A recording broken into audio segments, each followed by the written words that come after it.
सबसे पहले मैं आपके प्रति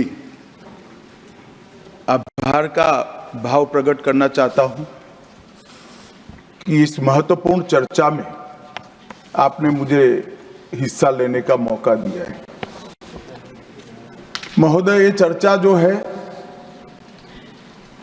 ये चर्चा एक और तो हमारे संविधान के कारण हमारा देश इतना कितना आगे बढ़ा इसका जनता को एहसास कराएगी।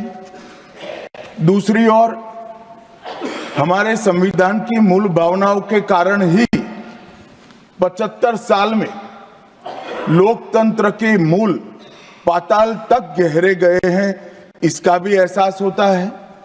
और तीसरी ओर ये भी मालूम पड़ता है जब संविधान की भावनाओं को दरकिनार कर कोई अपने लिए संविधान को तोड़ मरोड़ कर आगे चलने का प्रयास करता है तो किस प्रकार के अकस्मात और किस प्रकार की दुर्घटनाएं होती हैं। इस सभी दृष्टि से देखें तो संविधान की दोनों सदन में जो चर्चा हुई है वो चर्चा एक प्रकार से हमारे किशोरों के लिए, हमारी युवा पीढ़ी के लिए आने वाले दिनों में ये दोनों महान सदन में बैठकर देश का भविष्य का निर्णय करने वालों के लिए बहुत शिक्षणात्मक रहेगी, ऐसा मेरा मानना है। और देश की जनता के लिए भी क्षीर करने में बहुत मदद करेगी कि किस पार्टी ने आज जो 75 साल की मीमांसा होगी इसमें स्पष्ट हो जाएगा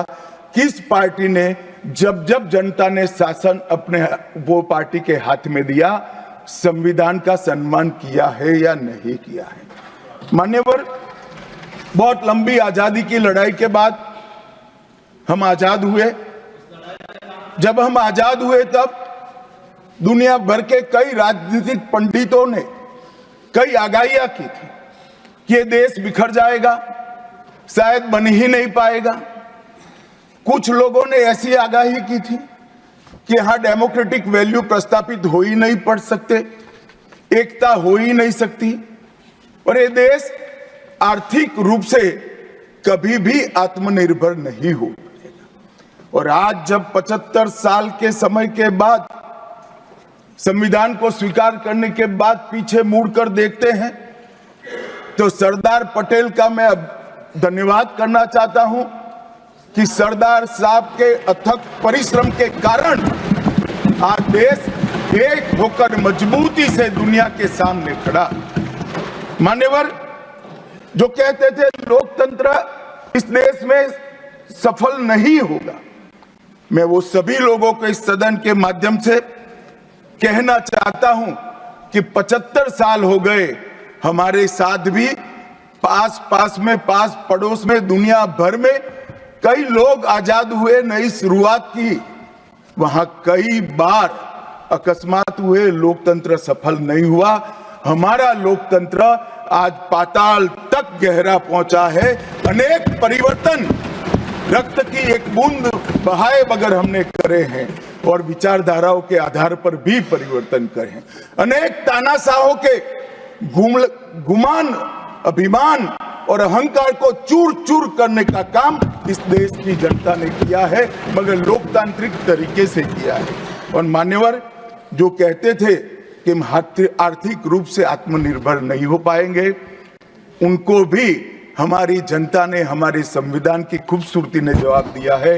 हम आज दुनिया का 5वां अर्थतंत्र बनकर सम्मान के साथ, और ब्रिटेन जिन्होंने सालों तक हम पर राज किया, और ये जो मैंने तीनों आगाही कही वहीं से पक्ष विपक्ष में से आई थी, आज ब्रिटेन भी अर्थतंत्र की तालिका में हमारे पीछे खड़ा है। मान्यवर, ये हम सब के लिए गौरव लेने का पल है, हम सब के लिए बोध लेने का भी पल है और हम सब के लिए संकल्प लेने का भी पल है। और ये सदन जे आपने लगभग 80 से ज्यादा सांसदों को मान्यवर बोलने का मौका दिया, 31 घंटे की चर्चा हुई और ये चर्चा में सभी भाव पक्ष या विपक्ष से कहीं न कहीं प्रकट हुए हैं। मान्यवर, आज मैं जब यहाँ आया हूं तब ये बात कहना चाहता हूं कि आज हम जिस मुकाम पर खड़े हैं उस मुकाम पर महर्षि अरविंद और स्वामी विवेकानंद की वो भविष्यवाणी सच होती दिखाई पड़ती है कि भारत माता अपने दैदीप्यमान ओजस्वी स्वरूप से जब खड़ी होगी तब दुनिया की आंखें चकाचौंध हो जाएगी और पूरी दुनिया वो रोशनी से भारत की ओर देखेगा। वो दिन सच होगा, इसके नजदीक काफी मजल हमने काट ली है। मान्यवर, हमारा संविधान सभा की रचना और संविधान की रचना की प्रक्रिया, ये तीनों एक प्रकार से समग्र विश्व के सभी संविधानों में अनूठे हैं, अलग प्रकार के रहे हैं। हमारे यहाँ दुनिया का सबसे ज्यादा विस्तृत लिखित संविधान चर्चा के सभी हमारे पारंपरिक लक्षणों को पार करते हुए हमने किया। इस संविधान सभा में 299 सदस्य रहे, 22 धर्म जाति समुदाय के सदस्य रहे, हर प्रिंसली स्टेट का प्रतिनिधित्व रहा, हर राज्य का प्रतिनिधित्व रहा। एक प्रकार से समावेशी प्रतिनिधित्व के साथ भारत का भविष्य तय करना, मतलब संविधान को रचने की हमारी प्रक्रिया आगे बढ़ी। 2 वर्ष 11 माह और 18 दिन तक अहर्निश चर्चा चलती रही, विस्तृत चर्चा चलती रही। देश के भविष्य, देश चलाने के नियम और देश की परंपरा को समाहित करते हुए देश को आगे ले जाने का संकल्प इतनी विस्तृत चर्चा के बाद बना। 13 समितियों में कार्य विभाजन किया गया, 7 सदस्यीय ड्राफ्टिंग समिति बनी और जनता के अभिप्राय के लिए भी शायद ही दुनिया का कोई ऐसा संविधान होगा जिसका ड्राफ्ट पूरी जनता को कमेंट्स के लिए दिया गया और कमेंट्स पर भी बहुत डिटेल चर्चा कर उचित बदलाव भी किए गए। इतनी लोकतांत्रिक परंपरा से और प्रक्रिया से बना हुआ हमारा संविधान 295 अनुच्छेद, 22 भाग और 12 अनुसूचियों में बटा है और ये सभी संविधान के अनुच्छेद, भाग और अनुसूचियां हैं वो विश्व में कोई भी संविधान से ज्यादा उदात्त और उत्तुंग मानव मूल्यों का सृजन करने वाले रहे हैं। मान्यवर, इसलिए हम सबको इस पर गर्व है और हम सब ये संविधान को हमेशा मस्तक झुकाकर सब प्रणाम करते हैं।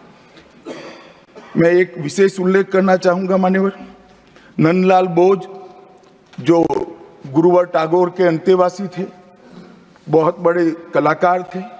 इन्होंने 4 वर्ष का समय लेकर संविधान को सजाने का काम किया और उन्होंने जो संविधान लिखा गया था इसके अनुरूप घटनाओं को संविधान के अंदर उकेरने का भी काम किया। इतिहास, धर्म, संस्कृति और परंपरा, सबसे मानव जीवन के उच्च मूल्य देने वाली सभी संदेशों को, घटनाओं को उन्होंने चित्र रूप में यहाँ पर उकेरा। यहाँ पर भगवान राम का चित्र भी मिलेगा, बुद्ध और महावीर का भी मिलेगा, दशम पिता गोविंद सिंह जी का भी चित्र मिलेगा। गुरुकुल, हमारी शिक्षा नीति कैसी होनी चाहिए इसका संदेश भी मिलता है। राम, सीता, लक्ष्मण वो एक प्रकार से हमारे अधिकारों का चित्रण करते वक्त दिखाए गए। भगवत गीता के संदेश का चित्र भी दिया। शिवाजी और लक्ष्मीबाई को भी यहाँ पर स्थान देकर देशभक्ति के उत्तुंग पाठ हमें पढ़ाए। नालंदा यूनिवर्सिटी हमारी प्राचीन शिक्षा पद्धति का हमें स्मरण कराती है और नटराज जीवन में बैलेंस कैसे होना चाहिए वो बैलेंस के सिद्धांत को भी प्रतिरूपित करता है। मैंने आज थोड़ा यहाँ आने से पहले क्या क्या चर्चा हुई राज्यसभा में, उसमें हमारे एक सम्मानीय सदस्य ने कहा कि चर्चा का स्तर कितना नीचा हो गया है कि यहाँ चित्रों की चर्चा हो रही है।